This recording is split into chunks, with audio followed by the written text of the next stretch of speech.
प्रधानमंत्री नरेंद्र मोदी ने गुजरात के अमरेली में 4,900 करोड़ रुपए लागत की परियोजनाओं का शुभारंभ किया। जल संरक्षण पहल भारत माता सरोवर का भी उद्घाटन किया। भारत और स्पेन ने रेल परिवहन, सीमा शुल्क और निवेश सहित विभिन्न क्षेत्रों में समझौता ज्ञापनों पर हस्ताक्षर किए। दोनों देश वर्ष 2026 को संस्कृति, पर्यटन और आर्टिफिशियल इंटेलिजेंस वर्ष के रूप में मनाएंगे। महाराष्ट्र और झारखंड में विधानसभा चुनाव के लिए नामांकन पत्र दाखिल करने का कल आखिरी दिन। भाजपा ने महाराष्ट्र चुनाव के लिए 25 उम्मीदवारों की तीसरी सूची जारी की। जम्मू कश्मीर के अखनूर सेक्टर में सेना के काफिले पर हमले की जवाबी कार्रवाई में सुरक्षा बलों ने एक आतंकवादी को मार गिराया। इजरायल ने गजा पट्टी में अल्पकालिक युद्ध विराम के मिस्र के प्रस्ताव को खारिज किया। और घरेलू बेंचमार्क सूचकांक 5 दिन से जारी गिरावट के बाद आज बढ़त के साथ बंद हुए। समाचार संध्या के साथ मैं लवली निगम। प्रधानमंत्री नरेंद्र मोदी ने आज गुजरात के अमरेली में 4,900 करोड़ रुपए लागत की परियोजनाओं का शुभारंभ और शिलान्यास किया। प्रधानमंत्री ने उपस्थित लोगों को संबोधित करते हुए जल संरक्षण के लिए सरकार की प्रतिबद्धता दोहराई। उन्होंने कहा कि गुजरात ने भारतीय जनता पार्टी के नेतृत्व वाली सरकार के दौरान व्यापक बदलावों और बहुमुखी विकास का दौर देखा है। विकास के इसी दौर में सौराष्ट्र के सूखाग्रस्त क्षेत्रों तक पानी पहुंचाना संभव हुआ, जिससे किसान समृद्ध हुए। श्री मोदी ने सोनी योजना सहित सरकार की विभिन्न पहल का उल्लेख किया, जिनमें सौराष्ट्र की स्थिति में बड़ा बदलाव आया। प्रधानमंत्री ने कहा कि जिन परियोजनाओं का शुभारंभ किया जा रहा है वो सौराष्ट्र, कच्छ, जूनागढ़, पोरबंदर और बोताड जिलों के लिए विशेष रूप से लाभकारी साबित होंगी। उन्होंने कहा कि नवदा से चावंद पाइपलाइन से 1,200 से अधिक गांवों के लगभग 67 लाख लाभार्थियों को अतिरिक्त 28 करोड़ लीटर पानी मिलेगा। उन्होंने प्रमुख उद्योगपति सावजी भाई ढोलकिया द्वारा किए जा रहे जल संरक्षण प्रयासों की भी सराहना की। प्रमुख योजनाओं में 101.4 किलोमीटर की भुज नलिया रेल लाइन का गेज परिवर्तन, राष्ट्रीय राजमार्गों को 4 लेन का बनाना और अन्य विकास परियोजनाएं शामिल हैं। इससे पहले प्रधानमंत्री नरेंद्र मोदी और स्पेन के प्रधानमंत्री पेड्रो सांचेज ने गुजरात के वडोदरा में C-295 सैन्य विमान के विनिर्माण के लिए टाटा एयरक्राफ्ट कॉम्प्लेक्स का संयुक्त रूप से उद्घाटन किया। ये भारत में सैन्य विमान के विनिर्माण के लिए निजी क्षेत्र की पहली फाइनल असेंबली पाइपलाइन है। इस अवसर पर प्रधानमंत्री नरेंद्र मोदी ने कहा कि टाटा एयरक्राफ्ट कॉम्प्लेक्स वैश्विक वैमानिकी विनिर्माण में भरोसेमंद साझेदार के रूप में भारत की स्थिति को मजबूत बनाता है। प्रधानमंत्री ने भारत के रक्षा क्षेत्र की अभूतपूर्व विकास गति का भी उल्लेख किया। हमने डिफेंस मैन्युफैक्चरिंग में प्राइवेट सेक्टर की भागीदारी को विस्तार दिया, पब्लिक सेक्टर को एफिशिएंट बनाया। आईडेक्स यानी इनोवेशन फॉर डिफेंस एक्सीलेंस जैसी स्कीमों ने स्टार्टअप्स को गति दी। बीते 5-6 सालों में ही भारत में करीब 1,000 नए डिफेंस स्टार्टअप्स बने हैं। स्पेन के प्रधानमंत्री पेड्रो सांचेज ने कहा कि एयरबस और टाटा के बीच की साझेदारी भारतीय वैमानिकी उद्योग की प्रगति में योगदान देगी। प्रधानमंत्री नरेंद्र मोदी और स्पेन के प्रधानमंत्री पेड्रो सांचेज के बीच आज गुजरात के वडोदरा में शिष्टमंडल स्तर की बातचीत में विभिन्न द्विपक्षीय मुद्दों पर भी विचार विमर्श हुआ। दोनों नेताओं ने संयुक्त वक्तव्य में संवहनीय ऊर्जा को बढ़ावा देने और जलवायु परिवर्तन नियंत्रण उपायों में सहयोग बढ़ाने पर सहमति व्यक्त की। स्पेन ने भारत को सूखे की समस्या के समाधान के लिए अंतर्राष्ट्रीय गठबंधन में शामिल होने को आमंत्रित किया। विदेश मंत्रालय में पश्चिम मामलों के सचिव तन्मय लाल ने संवाददाताओं को बताया कि दोनों देशों के बीच विभिन्न समझौतों पर हस्ताक्षर हुए हैं। इनमें रेल परिवहन, सीमा शुल्क, निवेश के लिए वित्तीय व्यवस्था और सांस्कृतिक आदान प्रदान शामिल हैं। श्री तन्मय लाल ने कहा कि दोनों देश वर्ष 2026 को संस्कृति, पर्यटन और आर्टिफिशियल इंटेलिजेंस वर्ष के रूप में मनाएंगे। उन्होंने कहा कि दोनों देशों के वर्षों पुराने सांस्कृतिक संबंध हैं। Both countries have very long cultural heritage and traditions. There are also the city of Valladolid and Ahmedabad have a twinning arrangement. The Spanish language is popular here. Indian films and yoga and Indian cuisine are also popular in Spain. Spain is a very popular destination for India. In the other direction also, the number of tourists from Spain to India is increasing. So this whole year will celebrate all these aspects by holding various exhibitions, seminar, performances in both countries. Bharat और Spain के बीच द्विपक्षीय व्यापार 10 अरब dollar तक पहुंच गया है। Spain की लगभग 240 कंपनियां भारत में काम कर रही हैं। ये समाचार हमारी वेबसाइट www.newsonair.gov.in और हमारे न्यूज ऑन एआईआर ऐप पर भी उपलब्ध हैं। महाराष्ट्र और झारखंड में विधानसभा चुनाव के लिए नामांकन पत्र दाखिल करने का कल आखिरी दिन है। महाराष्ट्र के मुख्यमंत्री एकनाथ शिंदे और उप मुख्यमंत्री अजित पवार सहित विभिन्न दलों के उम्मीदवारों ने आज नामांकन पत्र भरे। भारतीय जनता पार्टी ने महाराष्ट्र विधानसभा चुनाव में 25 सीटों के लिए उम्मीदवारों की तीसरी सूची जारी कर दी है। पार्टी ने अब तक 146 सीटों पर उम्मीदवारों की घोषणा की है।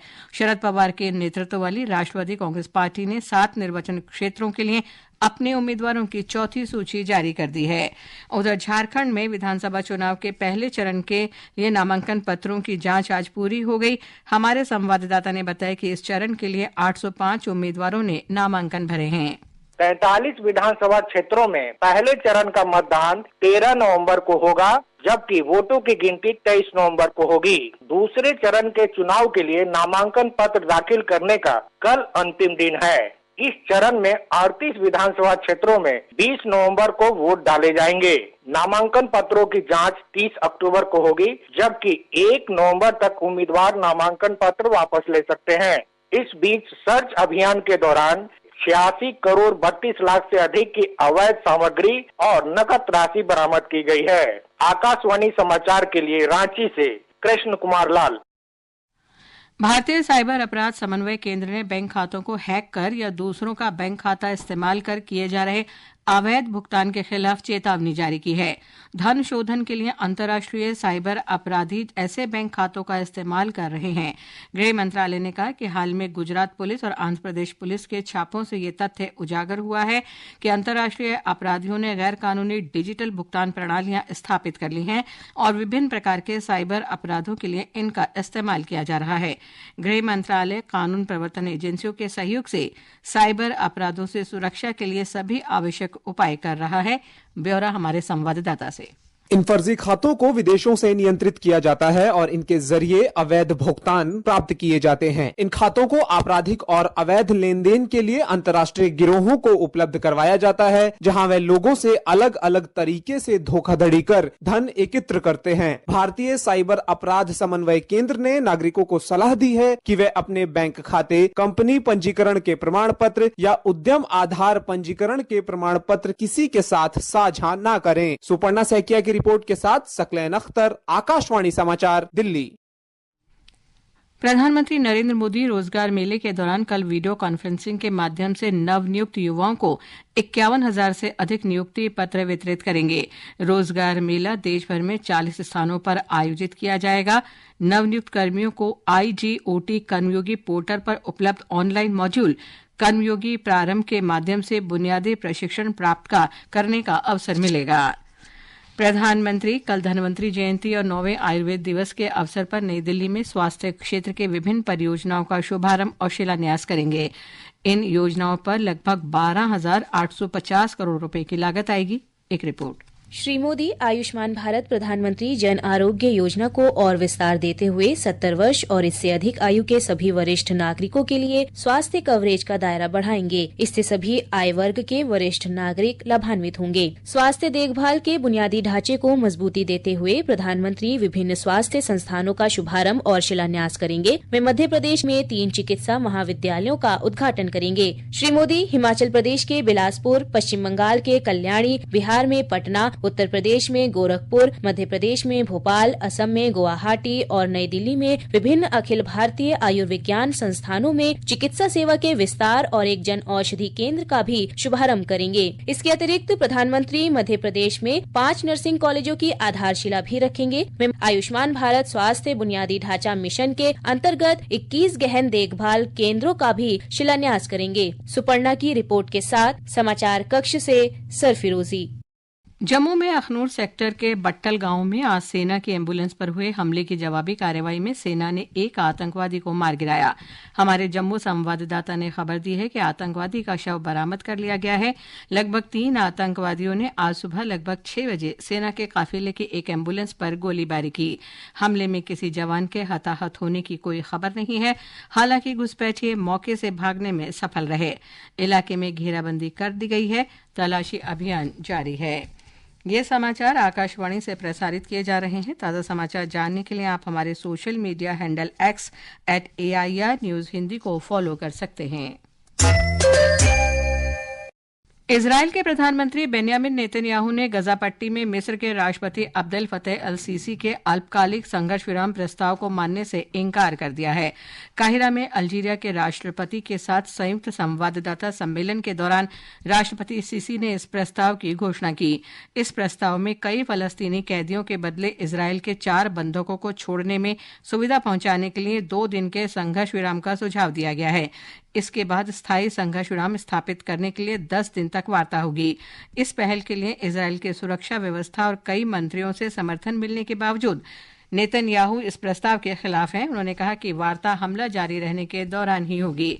संघर्ष विराम लागू करने की पहल का नेतृत्व अमेरिका, मिस्र और कतर ने किया, लेकिन बेंयामिन नेतन्याहू का संघर्ष विराम समझौते को मानने से इनकार करने के कारण कैदियों की अदला बदली रुक गई है। नौसेना प्रमुख एडमिरल दिनेश कुमार त्रिपाठी ने नवाचार और अनुसंधान को बढ़ावा देने में युवा उद्यमियों के योगदान को रेखांकित किया। आज नई दिल्ली में नौसेना के नवाचार और स्वदेशीकरण सेमिनार स्वावलंबन 2024 के 3रे संस्करण का उद्घाटन करते हुए नौसेना प्रमुख ने कहा कि इस सेमिनार में वायुसेना, थल सेना और तटरक्षक बलों सहित विभिन्न एजेंसियों द्वारा लगभग 115 स्टॉल लगाए गए हैं। हमारे संवाददाता ने बताया है कि इस 2 दिवसीय कार्यक्रम का उद्देश्य नौसेना के नवाचार और स्वदेशीकरण को बढ़ावा देना है। उपभोक्ता कार्य, खाद्य सार्वजनिक वितरण मंत्री प्रहलाद जोशी ने आज नई दिल्ली में भारतीय खाद्य निगम की शिकायत निपटान प्रणाली के मोबाइल ऐप का शुभारंभ किया। ये मोबाइल ऐप चावल मिल मालिकों की शिकायतों के निपटारे में मदद करेगा। ये केंद्र द्वारा पारदर्शिता, जवाबदेही और हितधारकों की संतुष्टि के लिए अपनाए गए उपायों में से एक है। केंद्रीय वाणिज्य और उद्योग मंत्री पीयूष गोयल कल से सऊदी अरब की 2 दिन की यात्रा पर रहेंगे। इस यात्रा का उद्देश्य भारत और सऊदी अरब के बीच रणनीतिक साझेदारी को बढ़ाना तथा व्यापार, निवेश और आर्थिक सहयोग से जुड़े क्षेत्रों में नए अवसरों की खोज करना है। सऊदी अरब के रियाद में श्री गोयल भविष्य निवेश पहल सम्मेलन में भाग लेंगे। वायु गुणवत्ता प्रबंधन आयोग CQUM की सुरक्षा प्रवर्तन पर उपसमिति ने दिल्ली, उत्तर प्रदेश, हरियाणा और पंजाब को मशीनों से सफाई करने को बढ़ावा देने, धुंध विरोधी उपायों को लागू करने और सर्वोच्च न्यायालय के आदेशानुसार पटाखों पर प्रतिबंध लागू करने का निर्देश दिया है। घरेलू बेंचमार्क सूचकांक सेंसेक्स और निफ्टी में 5 दिन से चल रहे गिरावट का सिलसिला आज थमा और घरेलू सूचकांक बढ़त के साथ बंद हुए। एक रिपोर्ट। बॉम्बे स्टॉक एक्सचेंज का सेंसेक्स 603 अंक की तेजी के साथ 80,005 पर बंद हुआ। वहीं नेशनल स्टॉक एक्सचेंज का निफ्टी भी 158 अंक की मजबूती के साथ 24,339 पर रहा। विदेशी मुद्रा बाजार में रुपया आज अमेरिकी डॉलर के मुकाबले मामूली बढ़त के साथ 84 रुपए 7 पैसे के स्तर पर दर्ज किया गया। अंतर्राष्ट्रीय बाजार में ब्रेंट क्रूड की कीमत $71.66 प्रति बैरल के स्तर पर थी। आकाशवाणी का समाचार सेवा प्रभाग अपने साप्ताहिक द्विभाषीय कार्यक्रम पब्लिक स्पीक में आज रात 9:30 बजे डेंगू के कारण, लक्षण और बचाव के बारे में परिचर्चा प्रसारित करेगा। इस परिचर्चा में लेडी हार्डिंग मेडिकल कॉलेज के मेडिकल विभाग के प्रोफेसर डॉक्टर अनुपम प्रकाश उपस्थित रहेंगे। कार्यक्रम में भाग लेने के लिए श्रोता टेलीफोन नंबर 01123421050 और 01123314444 पर सवाल पूछ सकते हैं। अंत में मुख्य समाचार एक बार फिर। प्रधानमंत्री नरेंद्र मोदी ने गुजरात के अमरेली में 4,900 करोड़ रुपए लागत की परियोजनाओं का शुभारंभ किया। जल संरक्षण पहल भारत माता सरोवर का भी उद्घाटन किया। भारत और स्पेन ने रेल परिवहन, सीमा शुल्क और निवेश सहित विभिन्न क्षेत्रों में समझौता ज्ञापनों पर हस्ताक्षर किए। दोनों देश वर्ष 2026 को संस्कृति, पर्यटन और आर्टिफिशियल इंटेलिजेंस वर्ष के रूप में मनाएंगे। महाराष्ट्र और झारखंड में विधानसभा चुनाव के लिए नामांकन पत्र दाखिल करने का कल आखिरी दिन। भारतीय जनता पार्टी ने महाराष्ट्र चुनाव के लिए 25 उम्मीदवारों की तीसरी सूची जारी की। जम्मू कश्मीर के अखनूर सेक्टर में सेना के काफिले पर हमले के बाद सुरक्षा बलों ने एक आतंकवादी को मार गिराया। घरेलू बेंचमार्क सूचकांक 5 दिन से जारी गिरावट के बाद आज बढ़त के साथ बंद हुए। इसके साथ ही समाचार संध्या का अंक समाप्त हुआ। नमस्कार।